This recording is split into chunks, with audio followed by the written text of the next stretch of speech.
국회가 오늘 오후에 본회의를 열고 한덕수 국무총리 후보자에 대한 인준 표결에 나섭니다. 인준 여부를 두고 민주당 내부에서 찬반의 목소리가 함께 나오고 있는 가운데 최종 입장을 어떻게 정리할지 관심이 쏠리고 있습니다. 오늘 오후엔 미국 조 바이든 대통령이 2박 3일 일정으로 방한합니다. 관련 내용 포함한 정치권 이슈 김연아 전 의원, 김유정 전 의원과 함께 짚어보겠습니다. 어서 오십시오. 두 분 어서 오십시오. 네, 안녕하세요. 안녕하십니까. 네, 오늘 오후 이 한덕수 총리 후보자의 국회 인준 표결이 이루어집니다. 민주당은 본회의 전 의총을 통해서 당론을 결정하는데 여전히 인준과 부결 팽팽한 것 같습니다. 현재까지 분위기 어떻습니까? 말씀하신 대로 조금 팽팽하긴 한데요. 부결 쪽에 조금 더 무게중심이 옮겨가 있는 게 아닌가 이렇게 네. 판단해 봅니다. 2시에 의총에서 이제 결정이 될 텐데요. 그래서 이제 본회의도 4시 정도로 미룬 것 같은데 저는 뭐 제가 원내에 있지 않지만 저 같은 경우에는 한덕수 총리 청문회를 하고 나니까 매우 부적합하다는 점이 이제 청문회를 통해서 드러났고요.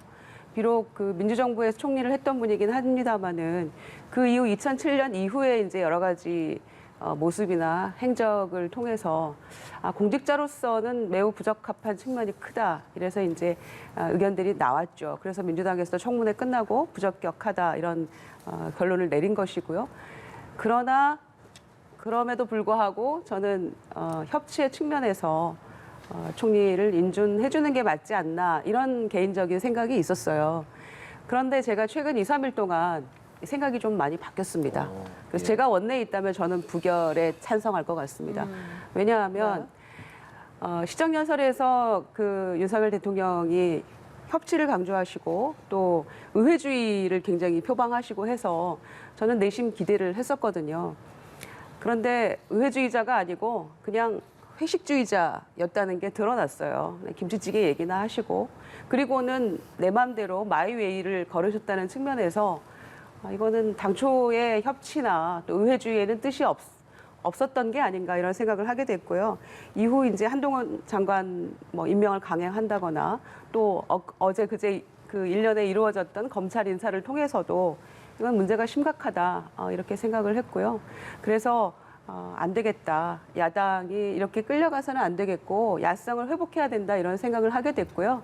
특히 야당을 경험하지 못했던 민주당의 많은 초선 재선 의원들 같은 경우에는 2016년 총선하고 한 1년 정도만 야당하고 이후에 쭉 여당을 했었기 때문에 아마 이런 부분에 대해서 조금 더 이 사태의 심각성에 대해서 조금 안이하게 생각하시는 게 아닌가 이런 생각도 아울러 해봤고요. 그래서 저는 견제받지 못하는 권력은 부패할 수밖에 없고 결국 국가와 국민의 불행으로 다가온다 이렇게 생각하기 때문에 야당으로서 야성을 회복하고 문제가 있는 것은 원칙에 따라서 부결 처리하는 게 맞다 이렇게 보고요. 그래서 야당으로서의 책무를 가지고 선거 이런 거 자고면하지 말고 브레이크를 한번 밟아줘야 된다 이렇게 생각합니다. 네, 민주당 내 부결론이 더 우세한 것 같다라고 분석을 해주셨습니다. 오늘 윤석열 대통령 출근길에 한덕수 후보는 처음부터 협치를 염두에 두고 지명한 총리 후보다 이렇게 언급을 했습니다. 인준의 자신감을 드러낸 것 같아요. 인준의 자신감이라기보다는 국회에서의 협치에 대한 대통령의 기대감 또 그런 의지를 한번 표명하신 거라고 생각이 됩니다.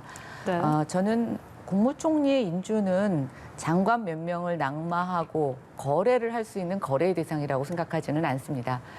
그리고 한덕수 국무총리 후보자가 이제 이른바 민주당 정권 때 총리를 하셨던 분이신데 그 이후에 여러 가지 재산 축적 과정과 이런 것에 대한 부적절 의견이 제시된 것도 있습니다. 근데 한편으로 보면 그게 본인들이 정권을 잡았을 때 국무총리를 했던 사람들에 대한 세상의 전관 예우의 평가였다는 거죠. 우리 사회의 어떤 그런 좀 적절하지 못했지만 그런 면도 볼 수가 있고요.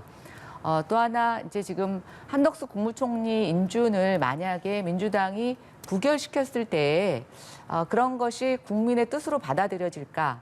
한덕수 국무총리에 대한 적절함, 부적절함 여론조사가 여태까지 한 3번 정도 있었습니다. 처음에 지명을 받았을 때는 긍정적인 답변이 더 많았고요. 그 이후의 조사에 대해서는 적합하지 않다는 조사가 더 많았었습니다. 근데 가장 최근에 이런 조사가 하나 있었습니다. 그럼에도 불구하고 인준을 해야 되느냐 하지 말아야 되느냐라는 조사 결과에서는 인준을 해야 된다라고 응답한 국민 여론이 더 많았다라는 거죠. 결국 모든 인사청문회 가운데서 흠결이 하나도 없는 사람을 사실은 우리가 선별해내기는 쉽지는 않습니다. 그러나 지금의 민심은 흠결이 없다는 게 아니라 그래도 윤석열 정부가 새롭게 출범하는 이 시기에 맞춰서 야당의 책무는 발목 잡기가 아니라 새로운 출발을 도와주는 거다. 그리고 그 첫 시작이 국무총리 인준이다라고 저는 해석을 하게 됐습니다. 그래서 오늘 민주당이 본회의의 시간까지 늦춰가면서 의총을 계속 열고 아침에도 지도부 안에서의 어떤 결론을 내지 못했다라고 하는 것은 물론 내부적으로는 최근에 장관 임명 강행에 대한 반발 또 야당으로서 견제를 해야 된다라고 하는 어떤 자존심 이런 것도 있을 수 있지만 그럼에도 불구하고 6일 지방선거를 앞둔 민심의 방향이 심상치 않다는 것이 고려 변수로 작용하고 있는 것 같습니다. 오후 2시 의총 결과를 좀 지켜봐야 되겠지만 글쎄 저는 당론으로 채택되지 않고 자율투표로 한다면 상당수 총리 인준 찬성에 대한 표도 나올 것으로 기대가 됩니다. 그러니까 이 총리 인준은 무기명 투표입니다. 네. 그래서 의총에서 당론이 이 부결로 정해지더라도 민주당 내 이탈표가 나올 가능성이 있어서 앞서 말씀하신 대로 의총에서 자율투표로 결론이 날 것이다. 이런 일각의 시선도 있거든요. 제 총리 인준뿐만 아니라 인사에 관한 모든 국회 본회의장 투표는 무기명 투표거든요. 그러니까 아무래도 의원이 개인적으로 뭐 자율권을 행사할 수 있는 그런 투표죠. 그런데 글쎄요, 저는 자율투표 당론으로 정한다고 하면 이제 의총의 결과로서 저는 당론으로 정할 것 같습니다. 그리고 그 당론으로 정하게 되면 아무리 무기명 투표라고 하더라도 저는 소구력이 있는 결론이라고 생각을 하거든요. 그래서 자율투표 쪽으로 결론 날 것이다라고는 별로 생각하고 싶지 않고요. 당론으로 정해서 아마 결론적으로 부결시키는 쪽으로 가지 않을까. 그게 원칙 있는 야당으로서의 모습이다 이렇게 생각하고요. 계속 장관하고 뭐 이렇게 연계시키느냐, 딜을 하는 거냐, 계속 민주당에게 뭐 비판의 목소리가 국민의힘에서 높았죠. 그런데 지금 윤석열 대통령의 모습을 보면 정호영 후보자는 누가 봐도 야당에서건 여당에서건 문제 있는 후보라고 판단하고 있는 것이고 또 국민의힘 내부에서도 빨리 진작 그 정호영 후보자에 대해서 거취를 좀 결정을 해주셔야 되는 거 아니냐 이런 의견도 전달된 것으로 알고 있는데 이 부분에 대해서 여태껏 침묵하고 있고 총리 후보자에 대한 그 국회 투표에 이르기까지 그 소위 패를 쥐고 있다는 것은 오히려 이 정부에서야말로 윤석열 대통령이야말로 이 부분에 대해서 뭔가 총리와 정호영 장관 후보자에 대한 딜 일종의 이런 거를 생각하고 있는 게 아닌가 이런 생각이 들고요. 총리와 정호영 후보자는 동일선상에서 놓을 수 있는 카드는 절대 아니라고 생각하기 때문에 민심과 원칙에 근거해서 똑바로 해야 될 것이다 이렇게 생각합니다. 이 정호영 보건복지부 장관 후보자에 대해서 정호영 후보자도 직접 입장을 뭐 표명하지 않고 있고 윤석열 대통령도 화요일이었나요? 출근길에 계속 검토하겠다 이렇게 말한 게 지금 마지막 입장이어서 윤 대통령은 어떤 마음을 갖고 있는 거겠습니까? 뭐 직접적으로 의사를 표시하지 않아서 저희도 예측하기는 쉽지는 않습니다. 그런데 저는 이것 하나만은 좀 해석이 가능하다라고 보여집니다. 대통령의 뜻이 한덕수 국무총리와 정호영 장관의 어떤 거취 자체를 딜로 삼고 싶지는 않다. 그리고 야당이 협치하는 모습을 대통령께서 복지부 장관을 임명하지 않은 조건으로 했다는 모습을 보여주시지는 않고 싶다. 그래서 오히려 좀 통 큰 야당의 어떤 행보를 먼저 기대하시는 것 같습니다. 만약에 야당이 인준을 해주고 대통령이 정호영 장관 임명을 강행한다면 과연 누가 더 국민의 지지를 받고 또 누가 국민의 더 지탄을 받을까 저는 굉장히 명확하다라고 보고 있습니다. 그런 측면에서 오히려 저는 승부수를 던진 거다. 야당이 통큰 협치를 할 수 있는 기회를 부여한 거고 그 이후에 대통령의 결정을 하시겠다. 저는 그렇게 해석을 했습니다. 그렇다면 정호영 후보자가 장관직에 오른다면 민주당 입장에서는 뭐 앞으로의 리더십 등에서 문제를 제기하게 되는 거겠죠? 아니 그건 뭐 누가 봐도 그렇지 않을까요? 여당, 야당 할 것 없이 또 국민들이 봐도 부적격이라고 이런 후보를 어떻게 지명할 수 있느냐라는 문제 제기가 초반부터 있었던 것이기 때문에 그거는 뭐 강대강으로 국면으로 가고 또 뭐 급냉하겠죠, 분위기가. 그런 거는 불을 보듯 뻔하다 이렇게 생각하고요.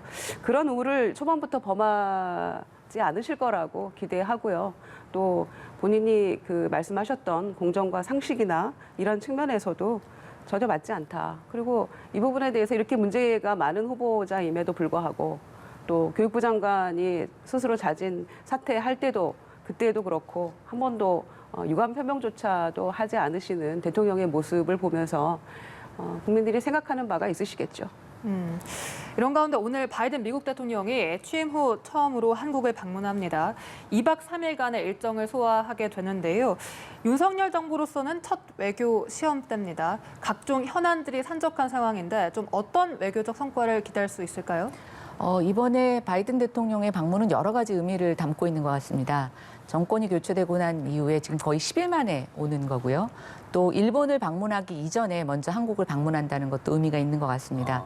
근데 와서 보통 미국 대통령들이 오면은 미군들 방문하시거나 또 뭐 DMZ 가시거나 뭐 이런 형태였는데 이번에는 평택의 삼성 반도체 공장을 방문한다는 게 좀 큰 의미가 있는 것 같고요. 지금 전 세계적으로 사실은 큰 무역 또는 경제 질서에 대한 변화가 얘기되고 있는 가운데 반부패 또 공정 이런 가치를 추구하는 새로운 경제적인 네트워크가 굉장히 앞다투어 설립되고 있습니다. 그게 이제 대표적으로 IPEF라고 할 수 있는데요. 아마 오늘 회담에서 우리가 어느 정도 실적으로 드러낼 수 있는 것이 IPEF의 참여가 될 수 있을 것 같고요. 또 한국이 반도체 생산국으로서 굉장히 우월적 지위를 갖고 있는다는 것을 사실 이제 공식적으로 전 세계에 알리는 좋은 기회도 될 수 있을 것 같습니다. 어쨌든 한국의 경제 규모라든가 경제적 위상이 예전과 달라졌다는 것을 의미하고 있고, 물론 과거에는 남북관계 문제도 미국 대통령의 방문의 주요 이슈였지만 이번에는 그것을 넘어서는 경제와 성장의 문제, 또 글로벌 네트워크를 같이 고려한다라고 하는 좀 이제는 영역이 넓어지는 문제까지 다루고 있어서 저는 굉장히 의미가 있다라고 보여집니다. 2박 3일 동안 굉장히 일정이 빡빡하더라고요. 네. 한국의 대기업들과의 면담도 있으시고 또 그래서 저는 이런 측면으로 봤을 때 우리가 그동안 추구해왔던 여러 가지 한미동맹이 이제는 군사동맹을 넘어서 경제동맹과 또 여러 가지 협력 네트워크의 모델로서 나아갈 수 있는 중요한 계기가 될 수 있을 것 같아서 잘 치르고 잘 마무리하고 좋은 성과가 있었으면 좋겠습니다. 네, 이번 한미 정상회담으로 안보 동맹이 글로벌 동맹으로 격상될 것이다 이런 분석이 나오고 있는데요. 안보, 경제, 기술, 에너지까지 정말 현안들이 많습니다. 이 중 어느 부분에 가장 주목하십니까? 글쎄 뭐 하나 중요하지 않은 게 없겠죠. 그래서 안보, 과거에는 이제 안보 동맹 위주로 됐다면 경제와 또 기술 이런 것들이 좀 추가된 측면도 있는 것 같은데 저는 이제 뭐 김혜나 의원님 말씀하신 그런 부분에 대체적으로 다 동의하면서 그 결과에 기대하고 또 주목하겠지만 이제 내일 그 정상회담이 이루어진 다음에 또 두 분이 공동 또 그 결과문을 또 발표를 하시잖아요. 네. 그러니까 거기에 어떤 내용이 담길지는 모르겠습니다만은 저는 이제 그 기대와 더불어서 몇 가지 약간 우려라고나 할까요? 이제 이런 방향으로 가야 된다라는 점에 대해서 말씀드리고 싶은데 사실은 이 바이든 대통령 같은 경우에는 굉장히 경륜과 경험이 풍부한 외교통이죠. 그리고 상원에서 오래 활동도 했고 부통령까지 지내신 분이고 또 거기에 비해서 우리 그 윤 대통령은 이제 정치 경력도 이제 매우 짧고 또 외교나 이런 측면에서도 사실은 조금 경험이 부족한 측면이 없지 않기 때문에 국익과 실용 외교라는 측면에서 잘 판단하시고 하셨으면 좋겠다. 우리가 미국에 좀 너무 주도권을 뺏기거나 끌려가서는 안 된다. 이런 측면에서 말씀을 드리고 싶고요. 특히 이제 북한이 뭐 ICBM을 오늘 쏘래 내일 쏘네 얘기도 나오고 있고 또 핵실험이나 이런 것도 지금 임박했다라는 국정원의 발표도 있었습니다만은 아까 말씀하신 IPEF 같은 경우에도 중국이 상당히 지금 긴장하고 거기에 대해서 신경을 곤두세우고 이렇게 약간 반발하고 있잖아요. 근데 그런 것도 박지원 전 국정원장이 늘 말씀하셨던 것처럼 한국의 지정학적 위치가 소이다. 그래서 미국 풀도 먹어야 되고 중국 풀도 먹어야 되는 그런 위치에 있기 때문에 우리가 중국을 이 경제적으로 완전히 배제하고는 나라가 제대로 설 수 없다. 이제 이런 측면도 늘 강조를 하셨거든요. 근데 우리의 지금 외교적인 현실인 거죠. 그래서 IPEF에 가입하고 하는 것이 불가피한 상황이라면 우리가 중국과의 관계도 조금 더 유연하게 이 부분에 대해서 설명도 하고 중국을 배제하거나 배척하는 게 아니라는 어떤 외교적 시그널을 제대로 주는 것도 앞으로 향후 관계에서 굉장히 필요한 부분이다 이렇게 생각을 하고요. 그런 모든 것을 포함해서 조금 그야말로 국위에 기반한 또 윤석열 대통령이 최초의 어떤 외교적 무대에서 시험대가 되는 것이기 때문에 우리가 지나치게 끌려가는 것도 조금 주의하고 또 중국과의 관계도 굉장히 우리가 줄타기를 잘해야 하는 시체말로 그런 상황이기 때문에 그런 것들을 좀 잘 고려하셔서 외교적 성과를 냈으면 좋겠다 이런 생각입니다. 예, 조 바이든 대통령이 한국에 오게 됐을 때, 되게 될 때 초반에 많이 기사가 나왔던 게 문 전 대통령을 만날 수도 있다라는 보도가 많이 나왔었단 말이죠. 일각에서는 문 전 대통령의 대북 특사론까지 거론이 됐었는데 결국에는 지금 만남이 불발됐습니다. 이 상황에 대한 의견 말씀해 주시겠습니까? 일단 미국에서 그런 제안이 있었던 거는 사실인 것 같습니다. 그러니까 최근까지도 그 논의가 있었다는 것 같고요. 그런데 최종 이제 어젠가요? 이제 그 만남은 없다 이제 이런 얘기가 있었는데 아무래도 그 바이든 대통령이 문재인 대통령을 개인적으로는 조금 그 만나서 뭐 이런저런 말씀을 나누고 싶은 의사가 있었던 건 분명한 것 같습니다. 그런데 아무래도 윤석열 정부 그 취임하고 새 정부 출발한 지 얼마 안 되는 이 시점에서 또 최초로 미국 대통령이 직접 방문을 해서 만나는 한미 정상회담인데 여러 가지 조금 부담을 느꼈던 게 아닌가 이런 생각도 들고요. 그래서 특히 이제 아까 말씀하신 대북 특사 얘기까지도 왜냐하면은 이례적인 일이잖아요. 예. 그러니까 새 정부의 대통령 취임한 지 얼마 안 되는 새 대통령을 정상회담을 하는데 또 연이어서 전 대통령과 또 만남을 갖는다 이런 거는 굉장히 이례적인 일이었기 때문에 그래서 이제 혹시 대북 특사가 아닌가 뭐 이런 여러 가지 추측들을 자아냈던 게 사실이죠. 예. 이제 그런데 그게 오히려 역으로 이제 또 부담으로 작동할 수도 있었겠다. 뭐 그런 얘기들도 나오고 있는 것도 사실이죠. 그래서 아마 그렇게 된 것 같은데 뭐 제안은 미국에서 한 건 분명한 사실인 것 같고요. 다만 이게 이제 미리 알려지고 이게 확실하게 그 결정되지 않은 상황에서 조금 여러 가지 추측들을 낳게 한 점에 있어서는 조금 아쉬운 측면이 있습니다. 네, 지금 말씀해 주신 대로 확정되지 않은 일정을 조금 섣부르게 공개했다는 네. 비판의 목소리도 일각에는 있습니다. 좀 이런 불발 배경에 대해서 어떻게 생각하시는지요? 글쎄요, 저는 일단 뭐 미국이 제안을 했는데 결국 공개는 우리 쪽에서 대통령 측근 쪽에서 나왔던 거고요. 그 부분에 있어서는 저도 굉장히 좀 불미스러운 일이라고 생각합니다. 대통령의 체면도 구긴 일이고, 그다음 또 하나 좀 이렇게 보면 그때는 저도 좀 이해가 되지 않았는데 정권 교체된 이후에 10일 만에 방문하는 미국 대통령이 전직 대통령하고 어떤 만남을 갖는다. 참 이례적이지 않습니까? 예, 일반적이지 않고요. 또 굉장히 어색했을 거라고 생각이 됩니다. 그래서 이제 어떻게 이게 만남이 먼저 얘기되고 나서 이게 어색하니까 특사 얘기까지 나온 건지 뭐 그 스토리는 알 수는 없습니다만 어쨌든 조금 이례적인 상황이었고 그런 측면에서 보면 오히려 대통령 비서진들이나 측근들이 이런 것이 확정되기 전까지 발설을 하지 않았어야 되지 않을까라는 생각이 듭니다. 문재인 대통령이 퇴임을 준비하시면서 이런 말씀을 하셨죠.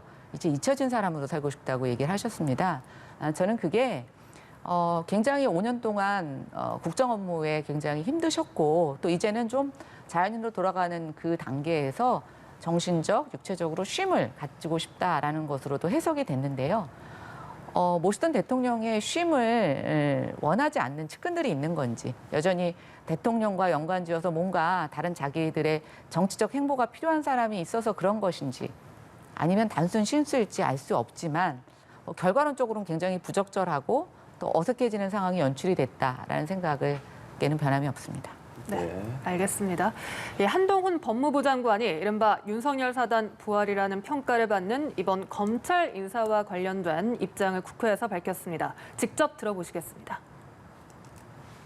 왜 정치검찰이 출세한다. 이런 시중에 통념이 있다고 생각합니다. 지난 3년이 가장 심했다고 생각하고요. 그런 과오를 범하지 않기 위해서 제가 최선을 다할 생각입니다. 자기의 뜻에 안 맞는 그런 검사들을 이렇게 한직으로 몰아넣는 것, 그것이 정당하다고 생각하시나요? 저는 이번 인사에서 능력과 공정의 기준에 따라 인사했다는 말씀을 분명히 드립니다. 그리고 저도 법무연수원에 근무했는데요. 그래서 충실히 근무했던 기억이 있습니다. 한동훈 장관 국회 예결위에 출석해서 민주당과 치열한 공방을 벌였습니다. 이 정치 검찰에 대한 질문에는 지난 3년이 가장 심했다 이런 답변을 하기도 했는데요. 장관의 답변 어떻게 들으셨습니까? 정치 검찰이 뭐겠습니까? 정권의 눈치를 보는 게 바로 정치 검찰이죠. 그래서 살아있는 권력에 대해서는 수사를 무마하거나 회피하거나 지연하거나 이런 거고, 또 정권이 뭔가 겨냥하는 수사에 대해서는 굉장히 앞다투어 우리가 검찰을 정권의 개라고도 표현하지 않습니까? 이런 식으로 그렇게 시류에 따라서 원칙과 어떤 수사의 방향들을 왔다 갔다 했던 사람들을 우리가 정치 검사라고 하는 건 아니겠습니까? 근데 이번 인사를 보면 지난 5년 동안 특히 조국 수사를 기점으로 해서 핍박받던 검사들이 대거 부활을 했습니다. 한편에서는 되게 쏠림이다, 또 치우친 인사다 이렇게 얘기할 수도 있을 거라고 생각이 됩니다. 근데 저는 이런 인사의 방향을, 인사의 결과를 누가 야기했느냐. 결국 지난 정권 하에서 자기의 뜻에 맞지 않고 살아있는 권력을 수사했던 사람들을 대거 자천을 시켰습니다. 그러면 정상화시키려면 어떻게 해야 되겠습니까? 일단 이 사람들을 데리고 오는 것부터가 시작이지 않겠습니까? 저는 지난 문재인 정권 안에서 검사에 대한 인사를 하는 것을 보고 오늘날의 이 한동훈 법무부 장관의 인사는 예견된 일이었다. 그리고 그 민주당이 첫 시작을 했다라고 생각이 됩니다. 결국 정치 검찰이냐, 자기하고 뜻을 달리하는 사람을 내쫓냐 아니냐 이런 식으로, 이런 기준으로 인사의 결과를 평가한다고 하면 결국 계속 핑퐁 게임일 거라고 보고 있고요. 저는 일단 한동훈 법무부 장관이 얘기했던 실력, 능력, 공정, 인성을 두루 살펴서 자기가 임명했다라고 하는 말을 믿고 싶습니다. 그리고 이 임명의 결과로 또 이 사람들이 펼쳐지는 여러 가지 실적이 불공정한지, 또 당초 지금 야당이 우려하는 결과를 초래하는지는 그때 가서 평가해도 늦지 않다고 생각합니다. 네, 사실 어제 예결위 전체 회의는 추경안을 심사하는 그런 자리였는데 이렇게 한 장관과 민주당 간 공방이 거세지면서 여야 간 고성이 오가기도 했거든요. 네. 원래 예결위 자리가 그런 자리입니다. 장관들 다 나와서 하는 자리이기 때문에요. 추경은 여야 할 것 없이 찬성하고 있는 것이니까 그거는 통과는 기정사실이기 때문에 지금은 여러 가지 정치적 현안들, 이슈들에 대해서 공방할 수밖에 없는 이제 그게 현실이죠. 늘 또 그래 왔고요. 그런데 저는 이제 노래 가사도 있잖아요. 슬픈 예감은 틀린 적이 없죠. 그래서 한동훈 검사 이제 그 후보를 임명 강행한 것도 그렇고 또 그 다음 날 이렇게 정말 일사천리로 정광석가처럼 이렇게 그 검찰 인사를 하는 거 보면서 이게 과연 그토록 주장했던 이게 검찰의 독립성에 맞는 것인가, 공정성에 맞는 것인가, 절차적 정당성은 있는 것인가, 너무 노골적이지 않은가 이런 생각들을 아울러 하게 됐고요. 그리고 능력주의다, 능력이라 부르고 친 윤석열 라인으로 줄 세운 거 아닌가 이런 생각을 할 수밖에 없는 것이죠. 그러니까 한동훈 장관을 지명하고 나서 사표를 낸 검찰의 검사들이 퇴직하면서 이런 얘기들을 남겼죠. 다 좋은데 윤석열 라인으로 인사를 도배하는 일은 없어야 된다. 그건 우리 조직에 정말 분열을 가져오는 것이다. 이런 얘기 했었거든요. 그런데 지금 그대로 되어가고 있는 것이고 사실은 이런 여러 가지 우려가 현실로 드러나고 있다는 것이 굉장히 저는 안타깝습니다. 특히 검찰 내부에서의 의견을 들여보면 야당이 비판하는 것보다도 조금 더 적나라하게 이런 분위기가 드러나는 게 아닌가 생각하는데요. 어제 다들 들으셨겠지만 검찰 내부에서는 쓴 사람 또 쓰고 회전문 인사, 윤석열 총장 시절의 스타일대로 가고 있다. 이런 얘기 나오고 있고 이렇게 배제하고 이렇게 그 측근 중심으로 할 거였으면 우리가 뭐하러 검수완박을 그렇게 똘똘 뭉쳐서 반대하고 한 목소리를 냈는가. 여기에 대해서 자괴감 느끼는 그런 목소리도 나왔거든요. 그런 점에서 분명히 문제가 있는 그런 인사였다 보고요. 특히 절차적 정당성이라는 측면에서 전에 추미애 장관 시절에 왜 검찰총장의 의견이나 이런 거 묻지도 않고 하느냐라고 그거 가지고도 굉장히 공방이 심했었는데 총장 인사도 전에 또 검찰 인사위원회도 거치지 않는 이런 인사를 이런 식으로 친문에서 친윤 라인의 검사로 갈아타는 듯한 그런 인상을 주는 이런 인사를 이렇게 했어야 됐을까? 여기에 대해서 굉장히 저는 실망했고 비판적이고요. 이렇게 마구 가고 있기 때문에 특히 검찰의 독립성이나 중립성에 대해서 늘 강조하고 뭐 정치검사 안 된다 이렇게 주장했던 분들은 이지 않습니까? 대통령이나 또 장관도 그렇고. 그런데 그대로 지금 가고 있는 것이죠. 여기에 대해서 문제가 심각하다 보는 것이고요. 특히 저는 이제 그 예결위에서 지난 3년이 정치검사 가장 심했다. 그렇게 볼 수도 있습니다. 그렇게 볼 수도 있고 또 그렇게 해서는 안 된다라는 것 때문에 정권이 바뀐 것이죠. 그런데 똑같은 일을 반복하면 어떡합니까? 비판한 거를 또다시 반복하면 안 되는 거죠. 그래서 친문 라인의 검사들, 소위 그들이 부르는 라인의 검사들 다 문자로 뭐 인사하고 날리고 이런 것들에 대해서는 문제가 심각하다고 보고요. 그래서 제가 보기에는 지난 3년이 가장 심하다 이런 주장을 한동훈 장관이 하고 있는데 더욱 심한 5년이 지금부터 전개되고 있는 게 아닌가, 이제 시작이 아닌가 그런 안타까움이 있습니다. 지금의 검찰 인사 사태가 굉장히 비정상적이죠. 왜냐하면 검찰총장이 없기 때문에 그렇습니다. 근데 원래 검찰총장은 임기를 보장받죠. 그래서 인사청문회도 거칩니다. 근데 김호수 검찰총장이 왜 사의를 표명하고 그만뒀을까요? 민주당이 밀어붙인 검수완박 때문입니다. 그러니까 지금 이렇게 한동훈 법무부 장관이 급하게 인사를 처리해야 되는 모든 상황에 원인 제공을 지금 거대 야당인 민주당이 여당일 때 했던 겁니다. 검찰 내부에 지금 비판 얘기하시는데요. 저도 거기에 할 말이 있습니다.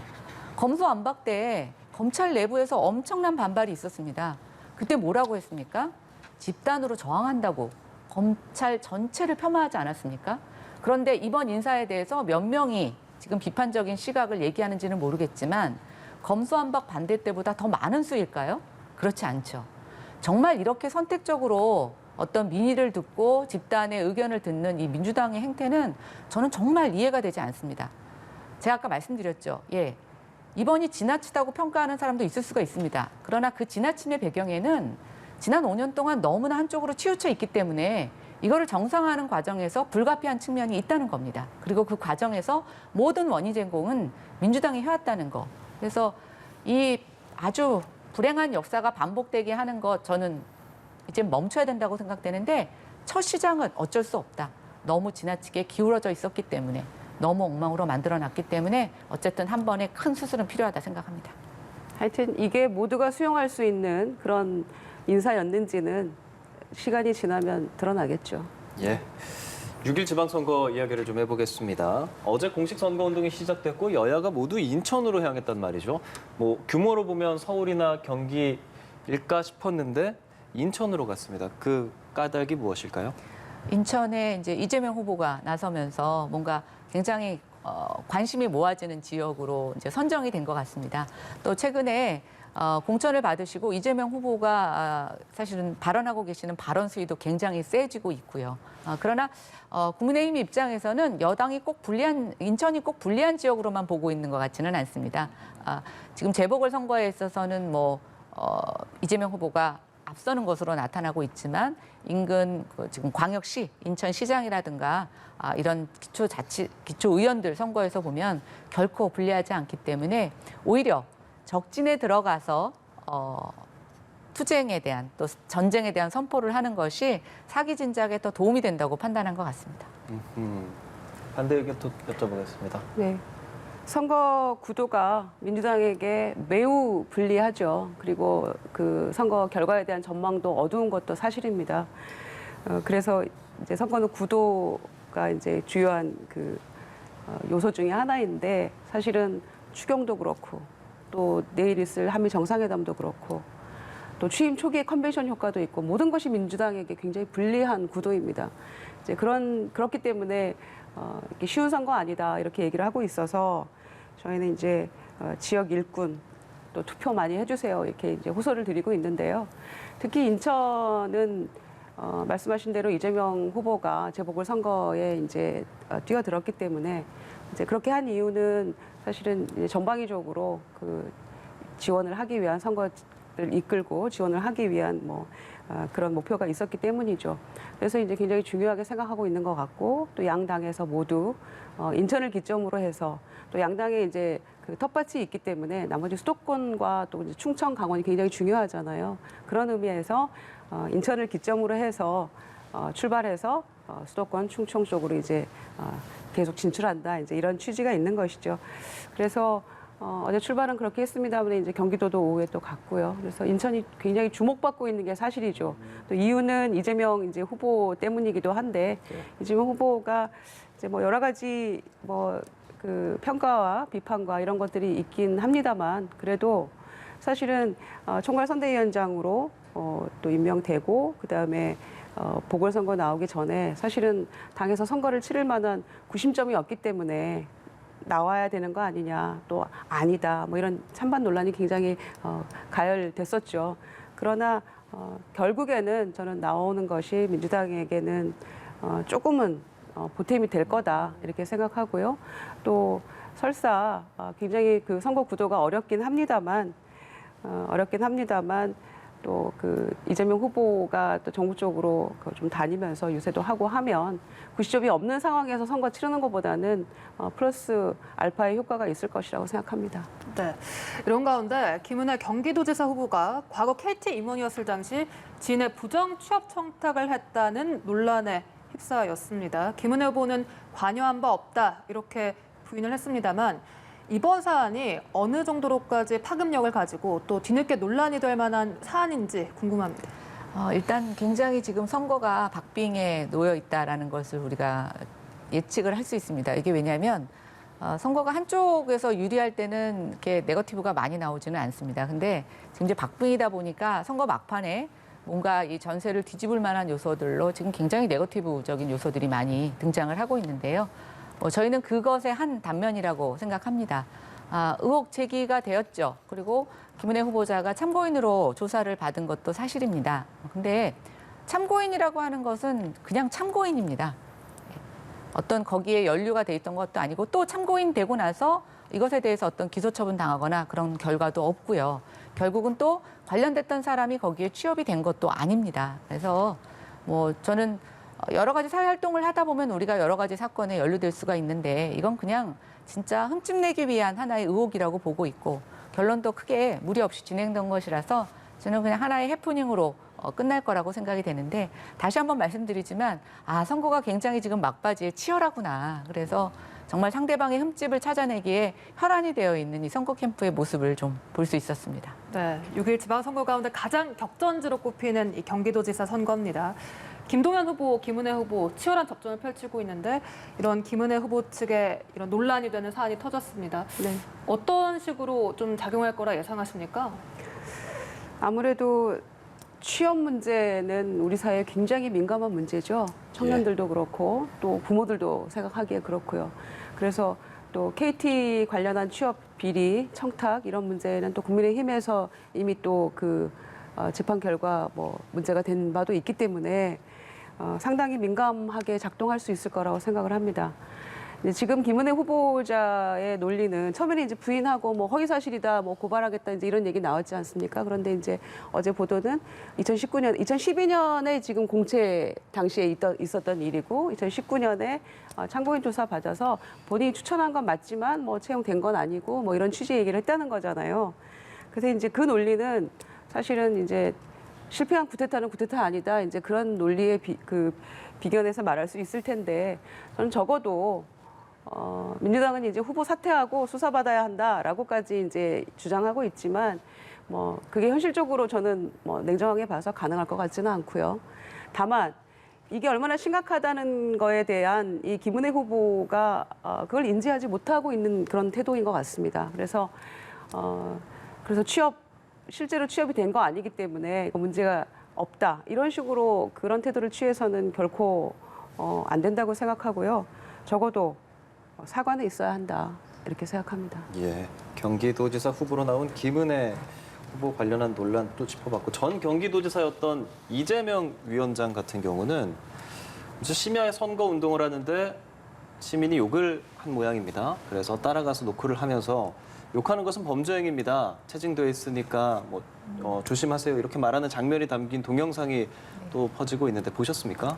네, 좀 글쎄요. 뭐 저도 후보로 선거에 뛰어봤지만 저를 비난하는 사람을 보면 불쾌합니다. 그리고 그게 화가 날 때는 정말 고소고발을 하고 싶을 때도 있는데요. 사실은 다 유권자 아닙니까? 그리고 우리는 나를 찍어달라고, 나를 선택해달라고 부탁을 해야 되는 사람인데, 그래서 저는 이재명 후보가 뭐 저 현장에서 굉장히 기분이 불쾌하셔서 저럴 수는 있지만 굉장히 위압적이었다고 생각해요. 본인은 변호사시잖아요. 상대방은 어떤 그런 법에 대해서 절차나 이런 것들을 모르고 현장에서 그냥 비난을 하거나 이럴 수도 있는데, 그걸 무슨 변호사나 경찰이 취조하듯이 내가 채집을 했고 당신을 고소할 거다 이렇게 윽박지를 걷다는 것은 저는 굉장히 위압적이었다고 생각하고, 저 순간만큼은 후보자가 아니라 뭐 본인이 갖고 계시는 어떤 그 직업적인 DNA를 발휘하셨는지 모르겠다는 생각이 듭니다. 근데 글쎄요, 충분히 심정적으로는 이해가지만 적절하지 않다고 생각이 되고요. 그다음에 이제 우리가 저런 고소고발 남발하는 거 많이 정치인들 보죠. 근데 보고 나면 항상 그래도 정치인이 갑입니다. 정치인이 우월적 지위에 있고 저분들은 약자인데요. 뭐 좋은 선거 풍토를 만들기 위해서 한다는 것도 핑계될 수 있지만 저는 저거는 적절한 사례라고 생각되지는 않고, 또 얼마 전까지 대선 후보를 지내셨고 앞으로도 대선 출마에 대한 대선 주자로서 주목받고 계시는 분인데, 자기 지지하는 사람과 지지하지 않는 사람을 저렇게 둘로 나눠서 지지하지 않기 때문에 고소고발을 한다. 이게 과연 이재명 후보에게 도움이 될지, 글쎄 저는 뭐 조금 더 참으셨으면 좋았지 않았을까라는 생각을 해봅니다. 예, 김유정 전 의원께 바로 의견 여쭤보겠습니다. 네, 저희가 선거를 하다 보면 정말 다양한 유권자를 만납니다. 그래서 세상에는 정말 가장 많은 그 다양한 그 유권자가 있구나, 이제 이런 생각을 하게 되는데, 후보들이 굉장히 조심해야 될 부분이, 저희가 이제 후보자뿐만 아니라 선거 동안에는 그 운동원들도 굉장히 조심합니다. 이를테면 무단횡단을 하지 않는다거나, 급하다고 막 이렇게 사람 없을 것 같으니까 막 건넌다거나, 뭐 신호 위반을 한다거나, 그런 것부터 하나부터 굉장히 조심을 하거든요. 후보자뿐만 아니라. 이제 그런 차원에서 또 이런 이제 막 욕하고 비난하는 유권자 만나면 정말 억울하기도 하고 눈물도 나고 그럽니다. 그러니까 너무 터무니없는 그런 비방, 근거 없는 얘기 이런 거 하면 굉장히 어려움이 많지만, 그래도 다 저희가 품고 또 안고 같이 그 살아가야 할 유권자이고 국민이기 때문에 이재명 후보가 여러 가지 저는 좀 약간의 초조함이 있지 않나 이런 생각이 들고요. 대선 막바지처럼 조금 여유를 가지고 하셨으면 좋겠다 이런 생각입니다. 앞으로 더한 많은 일들도 품고 안고 가야 될, 또 차게 또 대권을 꿈꾸는 그런 후보이기 때문에 지금 생각대로 좀 되지 않거나 지금 여러 가지 이제 뭐 어려움에 봉착했다고 해서 너무 초조해하거나 여유 없게 이렇게 하는 것보다는 좀 여유를 갖고 했으면 좋겠습니다. 네, 알겠습니다. 지금까지 김연아 전 의원, 김유정 전 의원이었습니다. 오늘 말씀 고맙습니다. 두 분 고맙습니다. 감사합니다.